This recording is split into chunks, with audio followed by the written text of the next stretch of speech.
السلام علیکم ورحمۃ اللہ وبرکاتہ۔ بسم اللہ الرحمن الرحیم۔ صرف 5 منٹ کا مدرسہ قرآن و حدیث کی روشنی میں 25 رجب المرجب۔ اسلامی تاریخ۔ حضرت زید بن حارثہ رضی اللہ تعالی عنہ۔ حضرت زید بن حارثہ رضی اللہ تعالی عنہ رسول اللہ صلی اللہ علیہ وسلم کے متنبہ یعنی منہ بولے بیٹے ہیں۔ بچپن میں ایک مرتبہ آپ رضی اللہ تعالی عنہ اپنی والدہ کے ساتھ ایک قافلے میں کہیں سفر پر جا رہے تھے کہ ڈاکوؤں نے مال لوٹ لیا اور بچوں کو غلام بنا لیا اور انہیں مکہ میں لا کر فروخت کر دیا۔ ان غلاموں میں سے حضرت زید کو حکیم بن حزام نے خرید کر اپنی پھوپھی خدیجہ کو دے دیا۔ جب رسول اللہ صلی اللہ علیہ وسلم کا نکاح حضرت خدیجہ رضی اللہ تعالی عنہا سے ہوا تو انہوں نے یہ غلام بطور تحفہ حضور صلی اللہ علیہ وسلم کو دے دیا۔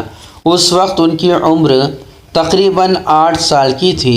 حضرت زید رضی اللہ تعالیٰ عنہ کے والد اور چچا ان کو تلاش کرتے کرتے مکہ پہنچے اور حضور صلی اللہ علیہ وسلم سے حضرت زید رضی اللہ تعالیٰ عنہ کو مانگا۔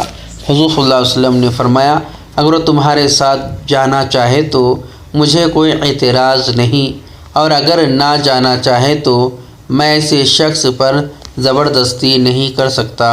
حضرت زید رضی اللہ تعالیٰ عنہ نے اپنے باپ اور چچا کے مقابلے میں حضور صلی اللہ علیہ وسلم کے ساتھ رہنا پسند کیا اور باپ کے ساتھ جانے سے انکار کر دیا۔ سن 8 ہجری غزوہ موتہ میں حضرت زید رضی اللہ تعالیٰ عنہ شہید ہوئے۔ اللہ کی قدرت۔ گرگٹ۔ اللہ تعالیٰ نے گرگٹ کے اندر عجیب و غریب بات رکھی ہے۔ یہ پورے دن سورج کی روشنی میں رہتا ہے اور اس سے غذا حاصل کرتا ہے۔ جب شام ہوتی ہے تو کیڑے مکوڑوں کا شکار کر کے اپنا پیٹ بھرتا ہے اور ماحول کے رنگ کے بدلنے کے ساتھ ساتھ اپنا رنگ بھی بدلتا رہتا ہے۔ کبھی لال ہو جاتا ہے، کبھی کالا، تو کبھی ہرا رنگ بدل لیتا ہے۔ جس رنگ کے درخت پر چڑھتا ہے اسی رنگ کو اختیار کر لیتا ہے۔ اس کی آنکھیں ایسی ہوتی ہیں کہ وہ چاروں طرف دیکھ سکتی ہے۔ اللہ کی شان کہ اس نے ایک چھوٹے سے جانور کو بہت ساری خوبیاں دے رکھی ہیں۔ ایک فرض کے بارے میں رکوع و سجدہ اچھی طرح کرنا۔ رسول اللہ صلی اللہ علیہ وسلم نے فرمایا، بدترین چوری کرنے والا وہ شخص ہے جو نماز میں سے چوری کر لیتا ہے۔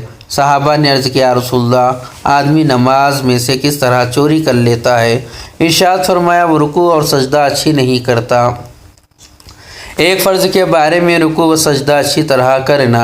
رسول اللہ صلی اللہ علیہ وسلم نے فرمایا، بدترین چوری کرنے والا وہ شخص ہے جو نماز میں سے چوری کر لیتا ہے۔ صحابہ نے عرض کیا، یا رسول اللہ، آدمی نماز میں کس طرح چوری کر لیتا ہے؟ ارشاد فرمایا، وہ رکوع اور سجدہ اچھی طرح نہیں کرتا۔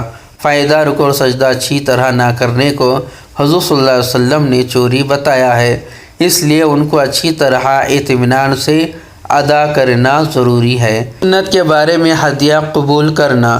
حضرت عائشہ رضی اللہ تعالیٰ عنہ فرماتی ہیں کہ رسول اللہ صلی اللہ علیہ وسلم ہدیہ قبول فرماتے تھے اور اس کا بدلہ بھی دیا کرتے تھے۔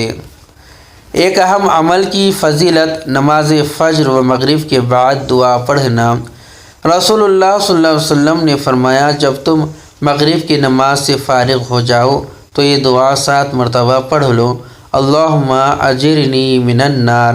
پھر تم اسی رات میں مر گئے تو جہنم سے خلاصی لکھ دی جائے گی، اور جب تم فجر کی نماز سے فارغ ہو جاؤ تو اسی طرح پڑھ لو، اور اگر تم اس دن میں مر گئے تو جہنم سے خلاصی لکھ دی جائے گی۔ ایک گناہ کے بارے میں غلہ وغیرہ روکے رکھنا۔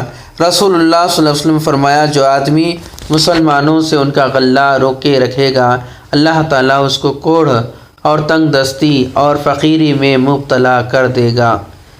فائدہ، عوام کی سخت ضرورت کے وقت مہنگائی کے انتظار میں غلہ وغیرہ روکے رکھنا درست نہیں، اس سے لوگوں کو بچنا چاہیے۔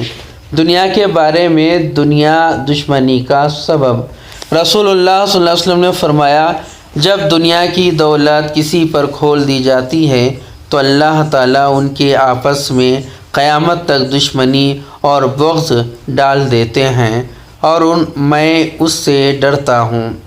فائدہ: جب کسی کے پاس خوب مال و دولت جمع ہو جاتا ہے تو ان سے حسد کرنے لگتے ہیں، جس سے دشمنی پیدا ہوتی ہے۔ آخرت کے بارے میں: جہنم میں موت نہیں ہوگی۔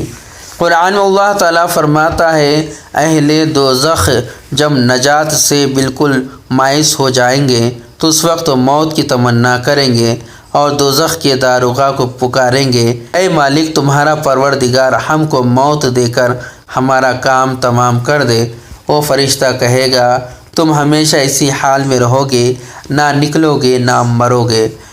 طب نبوی سے علاج: گائے کے دودھ کا فائدہ۔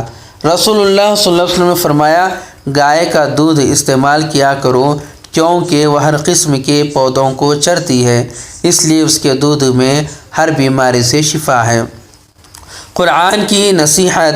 قرآن میں اللہ تعالیٰ فرماتا ہے، اے ایمان والو اللہ سے ڈرتے رہو اور سیدھی سچی بات کیا کرو، ایسا کرو گے تو اللہ تعالیٰ تمہارے کام سنوار دے گا اور تمہارے گناہ بخش دے گا۔ جس نے اللہ تعالیٰ اور اس کے رسول کا کہا مانا تو اس نے بڑی کامیابی حاصل کر لی۔ اللہ تبارک تعالیٰ سے دعا ہے تو اللہ تبارک تعالیٰ ہمیں ان باتوں پر عمل کرنے والا بنائے، ان باتوں کو یاد رکھنے والا بنائے۔ اگر میرے کہنے میں پڑھنے میں کچھ بھی خطا غلطی ہو گئی ہو تو کمنٹس کے ذریعے ضرور میرے اصلاح فرما دیں۔ اگر آپ کو ویڈیو اچھی لگتی ہو لائک کریں، شیئر کریں۔ اگر آپ نئے ہیں تو میرے چینل کو سبسکرائب کریں۔ السلام علیکم ورحمۃ اللہ وبرکاتہ۔